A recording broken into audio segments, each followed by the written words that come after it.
మరి దీని వెనకాల ఆంతర్యం ఏంటి? నరుని కష్టమును బట్టి ఐశ్వర్యవంతుడు కాదు, యెహోవా ఆశీర్వాదము ఐశ్వర్యం ఇచ్చును. ఈ మాట ఎంతమంది నమ్మగలుగుతారు?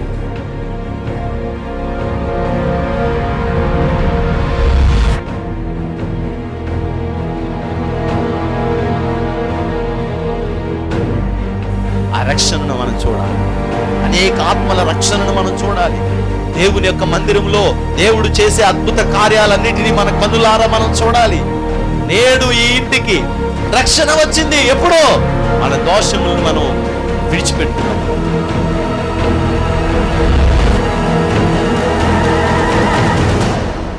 నీ పాపములు శారీరకంగా మరలా చేయకుండా సిద్ధపడి, నువ్వు ఇదిగో నా పాపాన్ని నేను వదిలిపెట్టేశాను, ఇదిగో నేను స్తుతిస్తున్నాను, నేను తప్పు చేశాను ప్రభా అని నువ్వు ఎప్పుడైతే వదిలేసి దేవుని దగ్గర ప్రార్థన చేయడం మొదలుపెడతావో, పరిశుద్ధాత్మ అగ్ని వచ్చి నిన్ను తాకి శుద్ధి చేసి ఈ పాపములో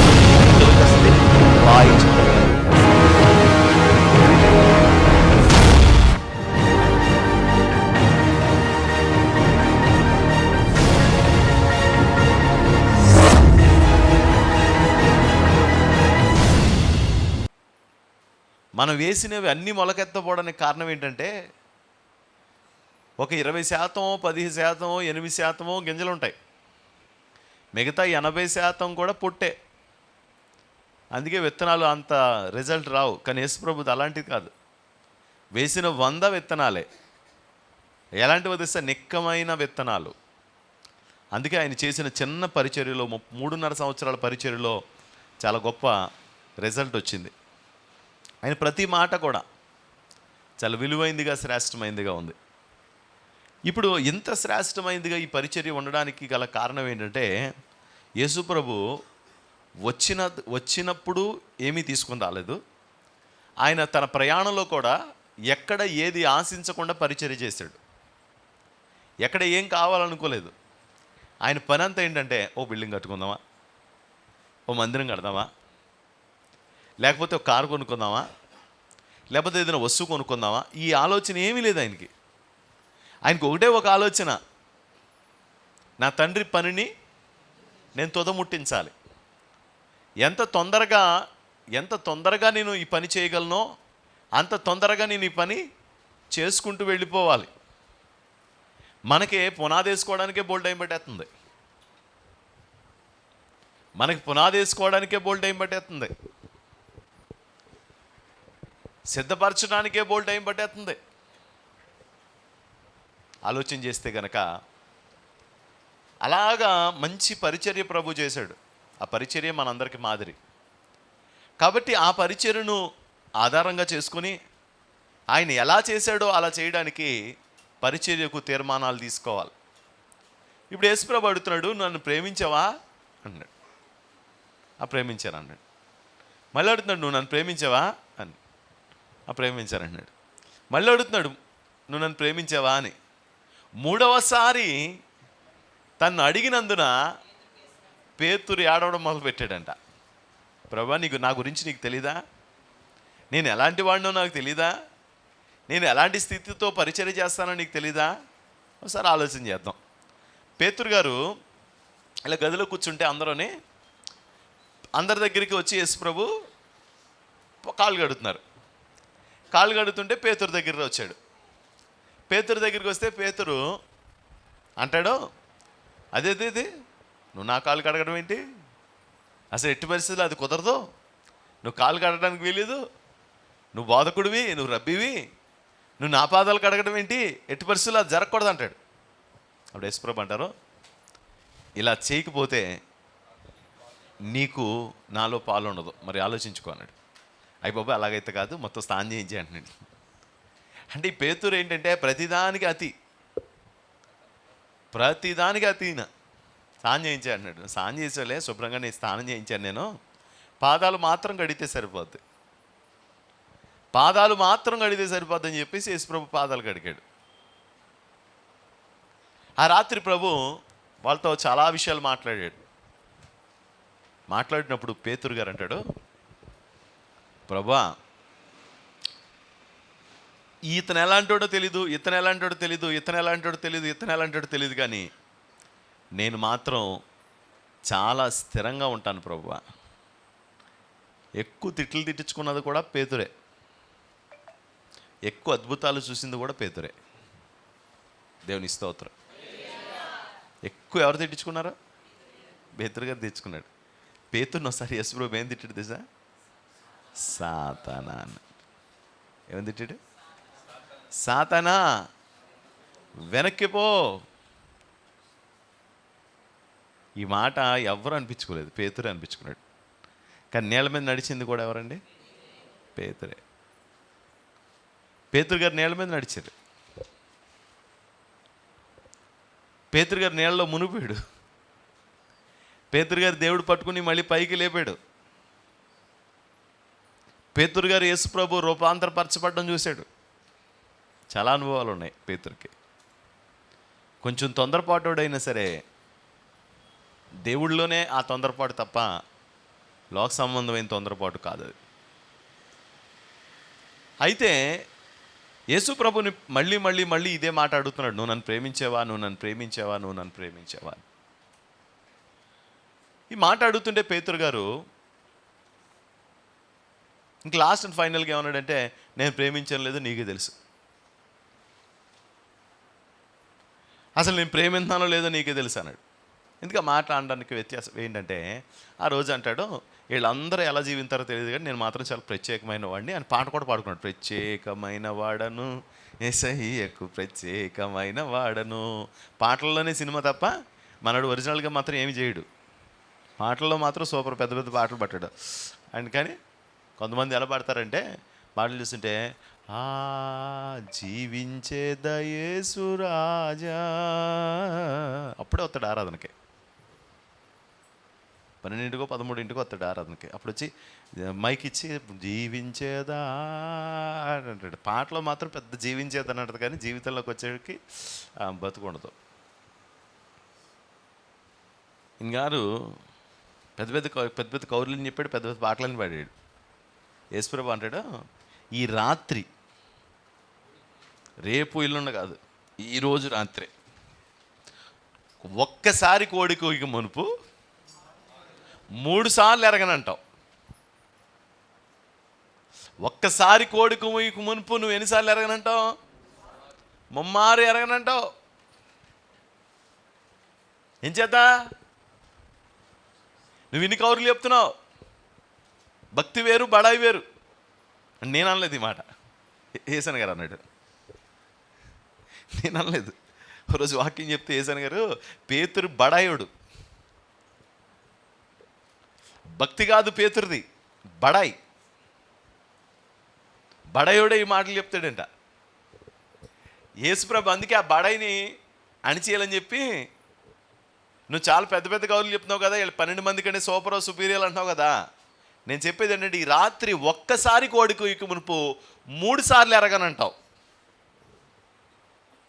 అని చెప్తే, నీకోసం చచ్చిపోతాను నాయన అంటున్నాడు. నీకోసం నేను చచ్చిపోతాను, నీకోసం నేను చచ్చిపోవడానికి కూడా సిద్ధమే, ప్రాణత్యాగానికి కూడా సిద్ధమే. నేను కాదని అన్న కానీ ఈరోజు రాత్రి నీ విశ్వాసం పడిపోతుంది. మేము ఎప్పుడు భావింతాం తెలుసా? నీ పక్కన మా అమ్మ ఉన్నప్పుడే. నిన్ను మా అమ్మ లేకుండా ఎవరినో నీ పక్కన ఉంటే అది చూసి భయించే అంత శక్తి సామర్థ్యం మా దగ్గర లేదు. మీరు వెళ్ళిపోండి అన్నాడు. వీడు పచ్చి సోమరపోతు. అతను ఎవరైతే ఉన్నాడో అతను పచ్చి సోమరపోతు వాడు. వెంటనే చేశాడంటే, సర్లే అయితే అని చెప్పేసాను. అంటే వాళ్ళ అమ్మను కాకుండా మీరు ఆలోచించండి ఒకసారి. అంటే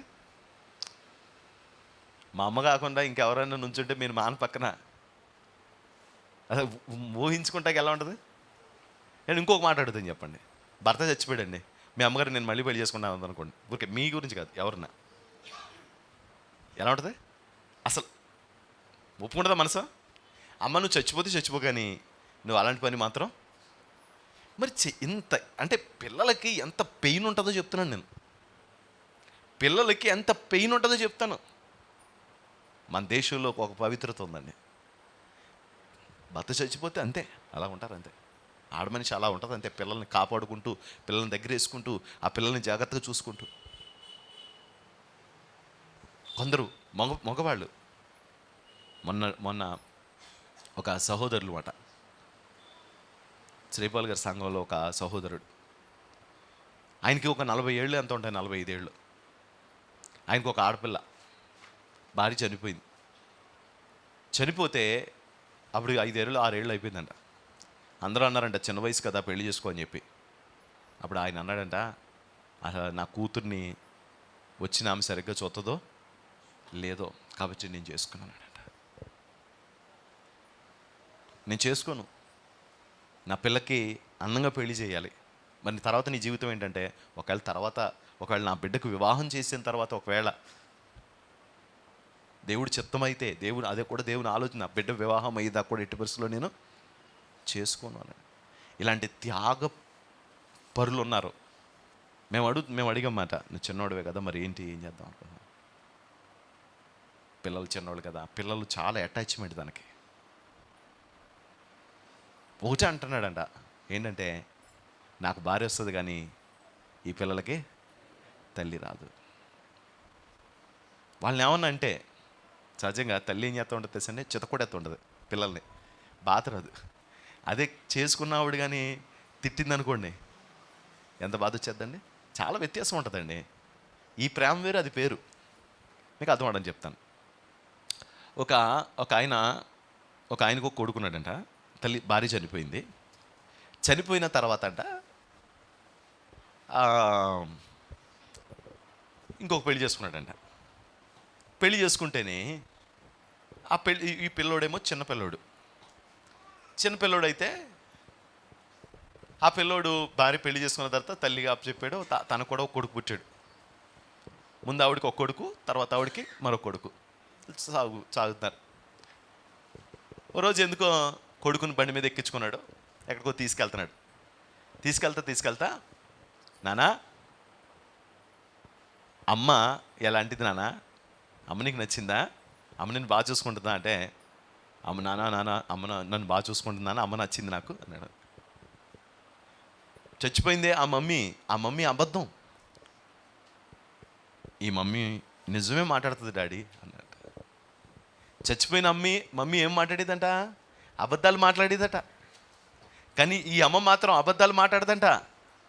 ఏం మాట్లాడుతుందంట? నేను చాలా ఇంట్రెస్ట్గా చదువుతున్నాను, ఏం చెప్తాడా అని. వీడంట టీవీ చూస్తూ ఉంటేనంట వాళ్ళ అమ్మ అనేదంట, నువ్వు గనక 5 నిమిషాల్లో రాకపోతే భోజనం పెట్టను అనేదట. ఈడంట వెళ్ళేవాడు కదంట, మళ్ళీ వచ్చి రే చిన్ని వస్తావు రావా, ఇక నీకు భోజనం ఉండదో అనేదంట. వెళ్ళేవాడు కాదంట. ఆ తర్వాత వచ్చేసి రిమోట్ అక్కడ పాడేసి లాక్కెళ్ళి లాక్కెళ్ళి గంట పోయిన తర్వాత అన్నం పెట్టేసి పడుకోబెట్టేదంట. కానీ రెండో అమ్మ అబద్ధాలు ఆడదంట. అన్నం పెట్టనంటే అన్నం పెట్టేది కాదంట.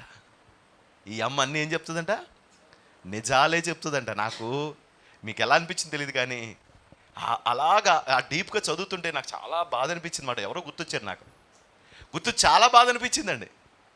ఆ అమ్మ నిజమంట, తల్లి అలా చేయదు. ఈ అమ్మ నిజమంటే అమ్మకి ఏం లేదు, ఆ పెయిన్ లేదు. తల్లిదండ్రులతో పిల్లలకు ఒక అటాచ్మెంట్ ఉంటుంది, పిల్లలతో తల్లిదండ్రులకు ఒక అటాచ్మెంట్ ఉంటుంది. అది లోకంలో ప్రపంచంలో ఎవరెవరు. తండ్రి జుట్టు పట్టుకొని కొడుకును కొడితే మా నాన్న అనుకుంటాడో, కొడుకు 100 సార్లు తప్పు చేస్తే తండ్రి నా కొడుకు అనుకుంటాడు. అదే పేగు బలం. ఈ ఎఫెక్షన్ ఎవరు ఇవ్వలేరు, ఈ సంబంధం ఎవరు ఇవ్వలేరు. కానీ కొంతమంది దుర్మార్గులండి, వాళ్ళకి పిల్లలున్నా సరే దరిద్రులు మళ్ళీ ఇంకో పెళ్లి చేసుకుంటారు. ఆ కారణాలు ఏవో ఉంటాయండి అంటారండి. కారణాలేండి, నీ బొంద, నీ దెబ్బ, నీ దశకొని ఎంత క్షోభ అనుభవిస్తారండి పిల్లలు. చెప్పండి మీరు, చాలా ఆనందంగా ఉంటారా అండి? ఆ పిల్లల జీవితం, ఆ పిల్లలు ఎంత ఆనందంగా ఉంటారండి. వాళ్ళ అమ్మ నుంచి వాళ్ళ పక్కన, వాళ్ళ నాన్న పక్కన ఊహించండి ఒకసారి. ఊహించగలరా? మీ అమ్మ పక్కన ఇంకోడు ఎవడు నుంచుంటే? ఎవడో నుంచుంటాడు, ఎవరో నుంచుంటారు.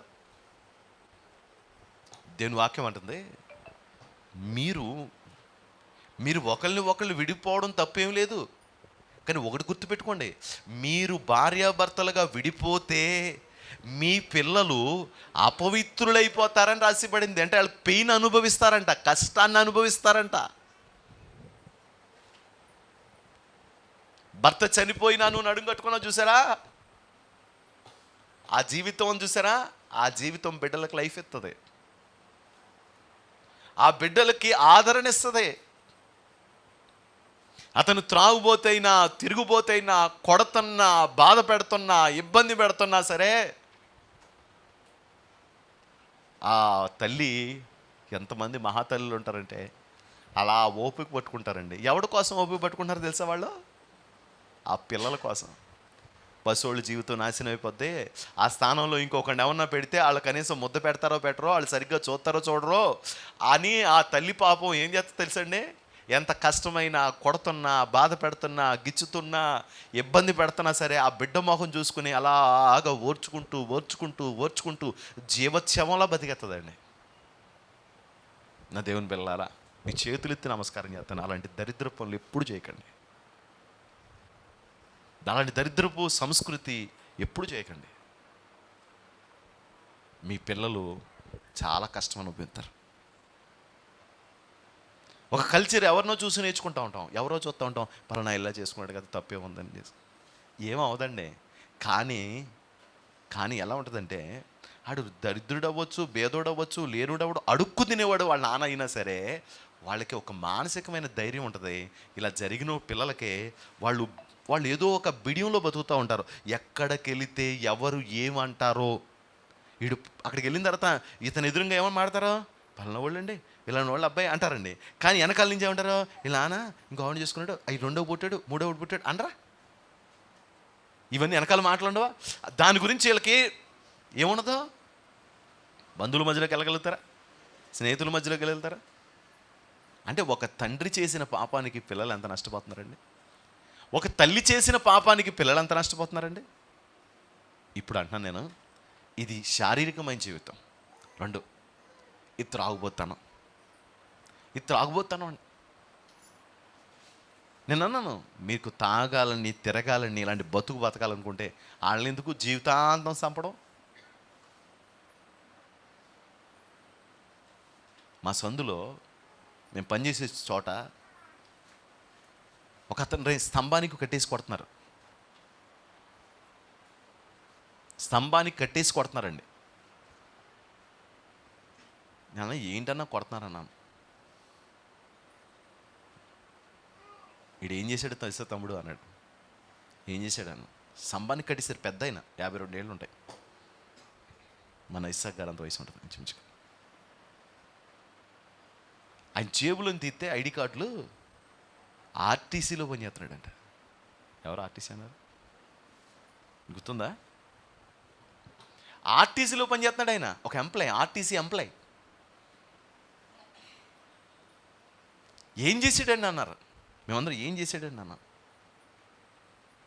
ఆ కిల్లి కొట్టుకాడ సిగరెట్ కాల్చుకొని, ఆ లోపల బ్రాందీ కొట్టు ఉంది, ఆ బ్రాందీ తాగేసి కిల్లిగొట్లో సిగరెట్ కాల్చుకుంటూ అక్కడ చిన్న పిల్లలు ఉంటారు కదా, ఎంతో బుడ్డు పిల్లలు, ఆ పిల్లకి చాక్లెట్ కొనిచ్చాడంట. పిల్లలకి ఏదైనా వస్తువు కొనిస్తే అంకుల్ అంటారు కదా, 2 రోజులు చాక్లెట్లు కొనిచ్చాడంట. 3వ రోజు ఆ పిల్లని సంకనేసుకుని అలా తీసుకెళ్ళి, తాగిన మత్తులో ఉన్నాడు కదా, మేడపైకి తీసుకెళ్ళి, ఇంత పిల్లండి, ఇంతే ఉందండి పిల్ల.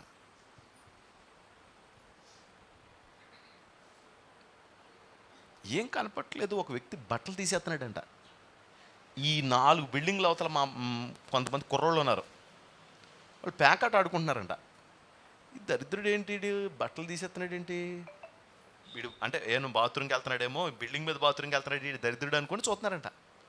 ఎవరు కనపట్లేదు, కానీ వాడి ఛాన్స్లో కొంచెం వికారంగా అనిపించి, ఎవరు ఇది ఏంటి అని చెప్పేసి అంటే కింద కాళ్ళు కనపడుతున్నాయండి, 2 ఆడపిల్ల కాళ్ళు. అమ్మ బాబు వీళ్ళు ఏదో చేశారని బిల్డింగ్ మించి దూకి ఆడి జుట్టు పట్టుకుని వెనకలాగితే చిన్న పిల్ల ఉందంట ఆడి కాళ్ళ మధ్యలో. అసలు ఆడిని అసలు కొడుతున్నాడు అని చెప్పినప్పుడు, ఫస్ట్ అతను పెద్ద అతను ఇలా కొడుతున్నారు అని చెప్పినప్పుడు నాకు చాలా బాధేసింది. ఆ తర్వాత నాకే అక్కడ రాడ్ ఏమన్నా తీసుకుని తల కొట్టేయాలనిపిస్తుంది. రాడ్ ఉంటుంది కదా, ఇనప రాడ్డు, ఆ రాడ్డు పెట్టి తల పగల కొట్టేయాలనిపిస్తుంది, చితక కొట్టేయాలనిపిస్తుంది. కొట్టారండి, ఎంత దారుణంగా కొట్టారు చెప్పలేదండి. ఇప్పుడు అదంతా నాకు బాధ అనిపించట్లా. ఫోన్ కొడితే పిల్లలు వచ్చారండి. ఎవరు? ఆయన కొడుకులు. ఈడో తండ్రిరా మీకు యాదవల్లారా, ఈడో తండ్రిరా మీకు, ఈడో తండ్రి అద్దరిద్దర పేదవా, ఈడో తండ్రిరా మీకు. పిల్లలు పాపం చేశారా? పిల్లలు ఆ పని చేశారా చెప్పండి? ఎందుకు చేసావయ్యా ఈ పని? మా నాన్న తాగేసిన మత్తులో చేస్తున్నాడండి. చెప్పండి, పిల్లలకి ఎంత చిన్నతనం చెప్పండి. తాగేసి చేసిన పనులు కదా ఇవి. తాగిన మత్తులో కాదా, మదం ఎక్కిపోయి కదా చేసే పనులు ఇవి. ఇలాంటి నీచాలు కూడా కడతారండి తాగినోళ్ళు. తాగినోళ్ళు ఇలాంటి పనికి మాలిన నీచానికి ఓడి కడతారండి. పిల్లలకి అంత సిగ్గు చెప్పండి. నేను ముందు చెప్తాను, పిల్లల్ని ప్రేమిస్తే ఇది, పిల్లల్ని ప్రేమిస్తే వాళ్ళ కోసం త్యాగం చేస్తేనే తల్లిదండ్రులు పిల్లలకి మంచి లైఫ్ ఇవ్వగలుగుతాం. మీ అందరూ మంచి తల్లిదండ్రులు అవ్వాలి. మీరందరూ మంచి తల్లిదండ్రులు అవ్వాలి. పిల్లల కోసం నడుం కట్టుకునే తల్లిదండ్రులు అవ్వాలి. మీ గురించి ఒక్కడు బ్యాడ్గా చెప్పకూడదు. అంత సాక్ష్యం, మంచి సాక్ష్యం మీ పిల్లలకి మీరు ఇవ్వాలి. ఇంకేమి ఇవ్వద్దు వాళ్ళకి. మీ డబ్బులు ఇవ్వకపోయినా పర్వాలేదు, మంచి సాక్ష్యం ఇవ్వండి. మంచి జీవితం. మీ నాన్నరా ఎప్పుడు. మేము ఒక పెళ్లి చూపులకి వెళ్ళామండి. ఆ పెళ్లి చూపులకి వెళ్ళిన తర్వాత ఆ పెళ్లి చూపుల్లో మాట్లాడుతుంటే వాళ్ళ పెదనాన్న వాళ్ళందరూ ఉన్నారన్నమాట, మాట్లాడుతుంటే అప్పుడు పాస్టర్ గారు, మా శ్రీను ఉన్నాడండి. ఈ శ్రీను ఎలాంటి వాడో తెలుసండి, గబుక్కుని అతను పాపం ఒక ఆర్ఎంపీ డాక్టర్గా పనిచేస్తున్నారు. ఆయన చాలా లేనరకంలో, కష్టంలో చాలా పెరిగాడు. ఆయన పండగకు వచ్చినప్పుడు అందరూ చాలా, వాళ్ళ చుట్టూ ఉన్న బంధువులు అందరూ చాలా స్థితిపరులంట. గబుక్కుని బంధువులు ఏం చేస్తారండి, 1000 రూపాయలు 500 జేబులో పెడతారు కదా. ఎప్పుడైనా ఏదైనా ఫంక్షన్ వస్తే ఒక 5000 చేతిలో పెడితే మనీ ఆర్డర్ చేసి పంపించేసేవాడంట. పెదనాన్న ఏమనుకోకు, ఎప్పుడు నాకు అలా డబ్బులు, అంత అభిమానం కలిగినోడు. ఒకవేళ ఈ పెళ్ళి మేము అందరం తల చేయగలం, కానీ వీడు తీసుకునే మనిషి కాదు, అభిమానం గల మనిషి. నాకు ఆ మాట వింటే అండి, ఈ ఇంట్లో పిల్లని తెచ్చుకుంటే ఎంత అద్భుతంగా ఉంటుంది అనిపించింది నాకు. ఇంట్లో పిల్లని చేసుకోవచ్చు. ఒక నీతి కలిగిన వాడు, ఊరంతా చెప్తుందంట సాక్ష్యం, ఆ వ్యక్తి గురించి ఇంత మచ్చవడలేనంత చక్కటి సాక్ష్యం అంట. దేవుడికి ఒకసారి స్తోత్రం చెప్పండి. మనం మన పిల్లలకి ఇవ్వాల్సింది ఇదే సాక్ష్యం. దేవుడు కూడా ఏం చూస్తున్నాడు తెలుసా, మన జీవితం నుంచి, మన జీవితంలో మన గురించి ఒక మంచి సాక్ష్యం చూస్తున్నాడు దేవుడు. మన పిల్లలకి దీవెనకరమైన పరిస్థితి మన సాక్ష్యమే. అందరూ చెప్పారండి, ఒక్కళ్ళిద్దరు కాదు, మొత్తం అందరూ చెప్పారండి ఆయన గురించి. మా బంధువుల్లో నిజాయితీపరుడండి ఇతను, మా రక్త సంబంధికుల్లో నిజాయితీపరుడండి ఇతను. ఆ పిల్లలు ఎంత ధైర్యంగా ఉండగలుగుతారండి, ఆ దేవుని పిల్లలారా. మన వెనకాల వాళ్ళ గురించి కాసేపు పక్కన పెడదాం, కానీ మనం మంచి జీవితం మన పిల్లలకి ఇద్దాం. దానికోసం మనం నడుం కట్టుకుందాం. యేసుప్రభువు అడుగుతున్నాడు, నన్ను ప్రేమిస్తున్నావా? మన పిల్లలు అడుగుతారు మనల్ని, నువ్వు నిజంగా నన్ను ప్రేమించావా? నాన్న, నువ్వు నన్ను ప్రేమిస్తే ఇంకొక అమ్మాయిని ఎందుకు పెళ్లి చేసుకుంటావు? అమ్మ, నువ్వు నన్ను ప్రేమిస్తే ఇంకొక అబ్బాయిని ఎందుకు పెళ్లి చేసుకుంటావు? అలాంటి పని ఎందుకు చేస్తావు? నాకు తలవంపులు తెచ్చే పని ఎందుకు చేస్తావు? నాకు ఇబ్బంది తెచ్చే పని ఎందుకు చేస్తావు? కొన్ని ఫీలింగ్స్ ఉంటాయి, దాన్ని దేనితోనూ కంపేర్ చేయలేం. ఆ ఫీలింగ్ అలా ఉండిపోవాలి. మా నాన్న అంటే మా నాన్నే, మా అమ్మ అంటే మా అమ్మే, అలా ఆ ఫీలింగ్ అది అలా కంటిన్యూ అవ్వాలి తప్ప దాంట్లో ఏది ఈమిడినా ఏది కలిసినా మనం తట్టుకోవడానికి అంత శక్తి ఒకవేళ బిడ్డల దగ్గర ఉండకపోవచ్చు. స్వార్థానికో లేకపోతే నా రోజులు నాకు బాగా గడిచిపోతే చాలు అనుకునే దురాభిప్రాయంతోనూ ఉంటే గనక పిల్లల్ని మనం ప్రేమించిన వాళ్ళం కాదు కాదు కాదు. పిల్లల్ని మనం ప్రేమించామా, వాళ్ళ కోసం అలా ఉండాలంతే. పిల్లల్ని మనం అలా ప్రేమించామా, వాళ్ళ కోసం అలా ఉండాలంతే. పిల్లల్ని మనం ప్రేమించామా, వాళ్ళ కోసం నిలబడాలంతే. పిల్లల్ని మనం ప్రేమించామా, మనం ఇంతకుముందు మన పెద్దవాళ్ళు లేకపోతే ముందు చేసిన వాళ్ళ తప్పు మనం చేయకుండా జాగ్రత్త పడాలి. ముందు వాళ్ళు చేశారు కొన్ని పొరపాట్లు, అవి మనం చేయకూడదు. ముందు కొన్ని పొరపాట్లు చేశారు, అవి మనం చేయకుండా జాగ్రత్త పడాలి. యేసు ప్రభా, నేను కూడా నీ కోసం ఉండాలనుకుంటున్నాను ప్రభా. పేతురుని అడుగుతున్నాడు, యేసు ప్రభు నువ్వు నన్ను ప్రేమిస్తున్నావా అని. నేను ప్రేమిస్తున్నాను.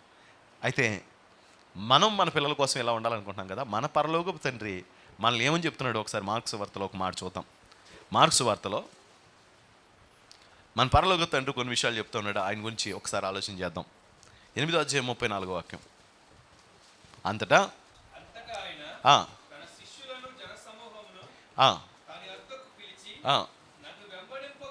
నన్ను వెంబడింపగోరువాడు తన్ను తాను ఉపేక్షించుకొని తన సిలువను ఎత్తుకొని నన్ను వెంబడింపవలెను.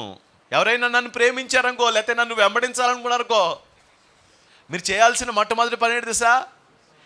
నిన్ను నీవు ఉపేక్షించుకోవాలి. నిన్ను నీవేం చేసుకోవాలి? ఉపేక్షించుకోవాలి. మర్చిపోవాలని. ఉపేక్ష, అపేక్ష. ఉపేక్ష అంటే ఏంటి? వద్దనుకోవడం, విడిచిపెట్టడం. అపేక్ష అంటే ఏంటి? కావాలనుకోవడం.